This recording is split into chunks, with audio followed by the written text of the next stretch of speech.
How to make a chipmunk by glove. First we need 1 brown glove, stuffing, 2 thick pipe cleaner, cut 1 in half.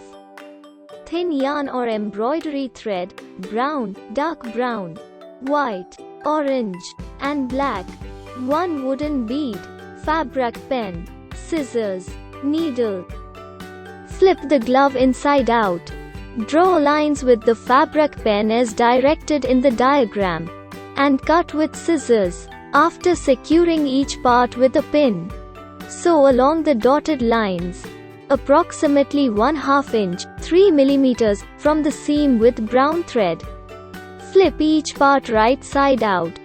Bend all 3 pipe cleaner pieces into U shapes, and insert the 2 shorter pieces into the legs and the longer piece into the tail. Insert stuffing around the pipe cleaner in the legs and tail, as well as into the body, head, and arms. Do not stuff the ears.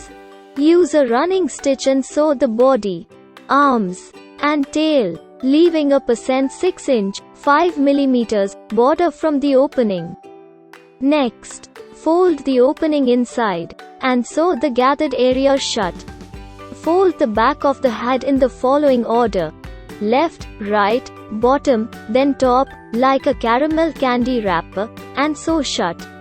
Gather the openings of the ears together, and insert them onto the back of the head. Sew together. Use a back stitch to create stitching with white thread down the middle of the tail.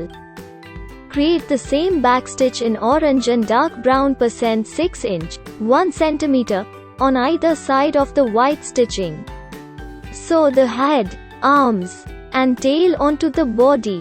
Use black thread for the eyes, and sew on the wooden bead for the nose. To complete, bend the legs to create feet and bend the tail. Thanks for watching. If you like this video, please subscribe the channel for more creative video.